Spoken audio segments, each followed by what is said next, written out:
Have you ever wondered why we go to war? Or why you never seem to be able to get out of debt? Why there is poverty, division, and crime? What if I told you there was a reason for it all? What if I told you it was done on purpose? What if I told you that those who were corrupting the world, poisoning our food, and igniting conflict were themselves about to be permanently eradicated from the earth? You might think that an idealistic fantasy. Well, let me tell you a story. We acknowledge there are criminals, of course. They rob your house, they steal your phone. They can murder you too if they think they can get away with it. We have all experienced criminals in one way or another. Criminals, as we know, are those who choose personal gain over the rights of others and have no regard for the law. But here is where you need to expand your thinking. Criminals can also succeed in business and politics and can be elected as our leaders. If a criminal became the president, imagine what they could achieve. They could use the full weight of their executive power to commit much larger crimes and ensure they and their friends were enriched to the fullest extent possible. A criminal president could create alliances with other criminal presidents and then collaborate on more global criminal activities. Anything goes. Drug running, human trafficking, whatever makes the big bucks.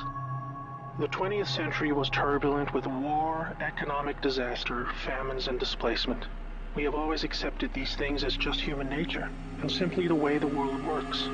Something inevitable, and due to the weaknesses of human nature that drive us to these actions. This is where we were all tragically wrong. You are not a criminal.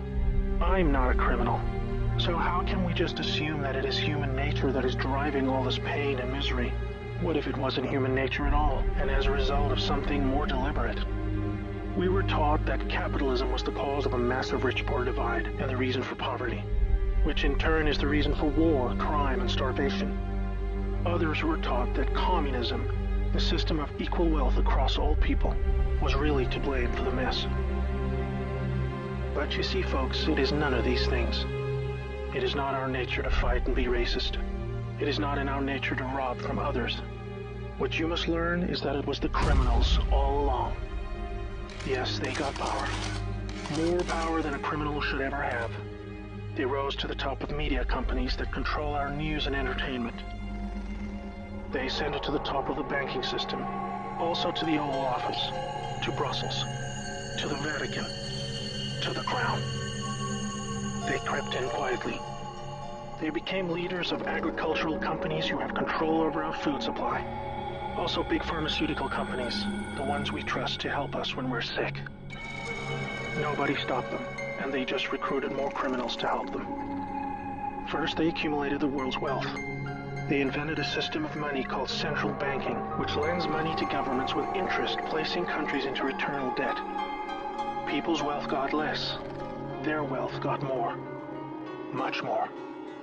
When a criminal is already as rich as they can get, then protecting their ill-gotten gains becomes the priority. Angry citizens tired of being poor are a major obstacle and can revolt if they suffer enough. The criminals needed to prevent this. So they diverted attention to the last remaining competitor, the people of the world. You and me. We were not happy being ruled by criminals and having to work 3 jobs just to survive. They know we won't accept it. So they use their control of the media to set black against white, woman against man, young against old, Muslim against Christian. They convinced us we were the problem so that we would fight and destroy ourselves. To get it done faster, they attacked all aspects of humanity that make us strong. Like family, using their influence over culture, they popularized lifestyle choices that led to a surge in broken homes, lost youth, and substance abuse. I could talk all day about how else they deliberately weakened us, and it would turn your stomach. We were just trying to get on with living. So where are all the good guys? Good people just want to get married, have kids, make a living, and enjoy their liberty. Well, there were good guys. Many. One became the President of the United States in January 1961.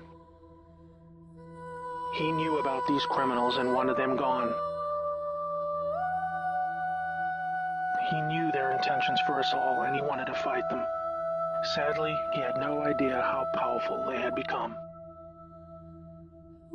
Reagan also had good intentions for the American people. He knew this criminal mafia controlled almost everything by this stage, including the powerful rogue intelligence agencies. His economic policies were promising, but the criminals needed a weak America to hold on to their power. Reagan was shown with a bullet that a growing U.S. economy and prosperous citizens were not what the criminals wanted. It was looking pretty grim for good people. Every time someone wanted to stand up and do the right thing, they got stopped. Were we ever to be freed? These criminals are also known as the Deep State, or Cabal, because of how they control things behind the scenes. Every president after Reagan was one of these Deep State criminals, and their empire got even stronger. With each bad president came new depths America and the world would sink. The world collapsed into darkness. Do you need me to tell you how? Destroyed factories, declining job numbers, sicker people, opioids, destruction of Iraq, Syria, and Yemen with pointless war, displacement of people into Europe, ISIS, terrorism, collapsed governments, poverty, and genocide. Total misery. Do you think that was inevitable? Hell no. Well, here's where things start to take a new turn. When the full picture comes to be known, it will forever be regarded as the greatest story ever told. Well, here is the top line.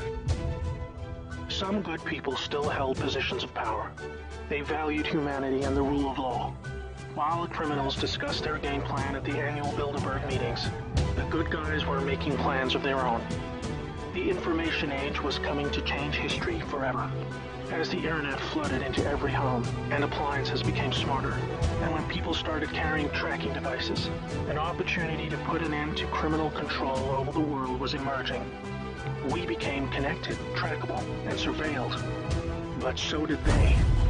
They became dependent, just like we did, on email, SMS, instant communication.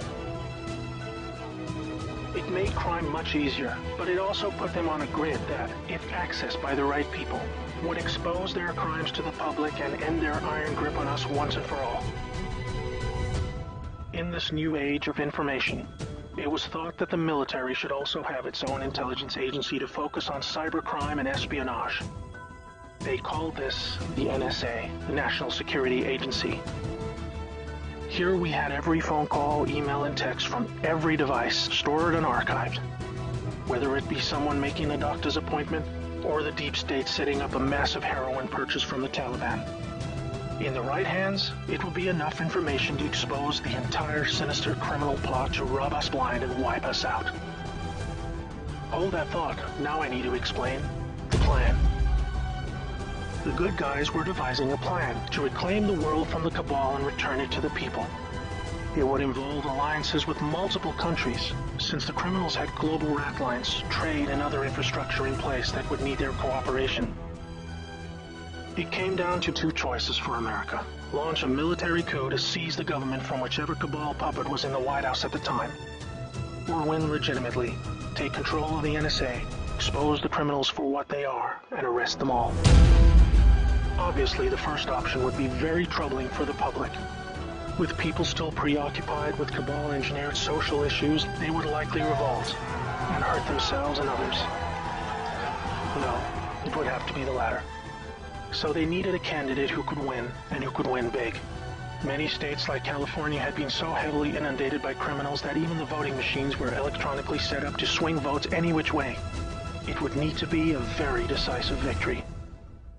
Good patriots in the U.S. military and their global partners asked Trump to run for president so they could take back control of America legitimately without alarming the public. Trump was a good choice, obviously, because he overcame the voter fraud and won. But he was a patriot, and he was loved and admired by the public. He was not interested in joining the cabal, because they hated America and he did not agree with them on that point. As soon as he showed interest in taking power, they activated their media assets to viciously turn on him. That's when we saw the sudden hatred emerge.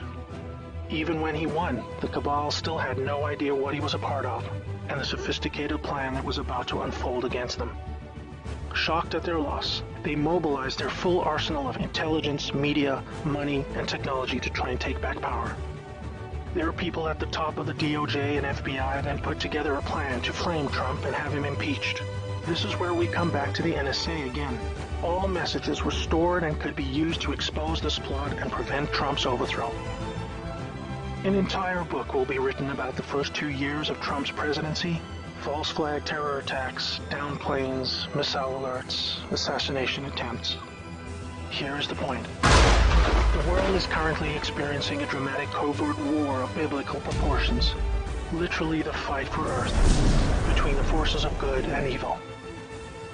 I can't put it in simpler terms, but I can say it appears the good guys are winning. The Cabal had complete control over North Korea. They hijacked the Kim dynasty, took them hostage, and worked to build up a nuclear arsenal to threaten the world. Kim Jong-un suddenly embracing peace was simply because the deep state were beaten and driven out. ISIS was also destroyed in the year following Trump's win. We are all starting to see the pattern now, that enough time has passed, that our biggest global concerns are starting to recede, and peace is returning. It is all evidence that the good guys are winning the war. But we're still in the middle. While a lot is improving, it still puzzles many that most of these known criminals are still free, especially the higher-ups like Hillary Clinton, the Bushes, and Obama. That is coming in the next chapter of the story. That's why we have Q. The good guys with control over the NSA began the Q intelligence dissemination program to invoke an online grassroots movement that came to be called the Great Awakening. It started on underground internet channels and then moved to the mainstream. Q has been a fun distraction for those who follow world events and desire truth, but it is about to begin a much more important and necessary phase, keeping the public informed when the deep state war breaks out onto the surface. By this, I mean high-profile arrests. Yes, folks, the criminals I'm referring to are famous politicians, actors, singers, CEOs, and celebrities. People who have earned our trust, respect, and admiration. They have done very bad things that are all fully known and documented, and they will be severely punished. Those of us who have followed Q since the beginning will be here to help you make sense of the coming events. We are among the first to realize that our petty partisan divisions are just trivial distractions, and we are all enslaved by a hidden enemy. We realize that the problem was never capitalism or socialism, Democrat or Republican, black or white, Muslim or Christian. We know it was just very powerful criminals who had too much power. Fellow slaves, it's time to buckle your seatbelt, recognize your true enemy, and embrace a new future that we all owe to the brave patriots who risk their lives to achieve this victory against the greatest force of evil the world has ever known. May God bless America.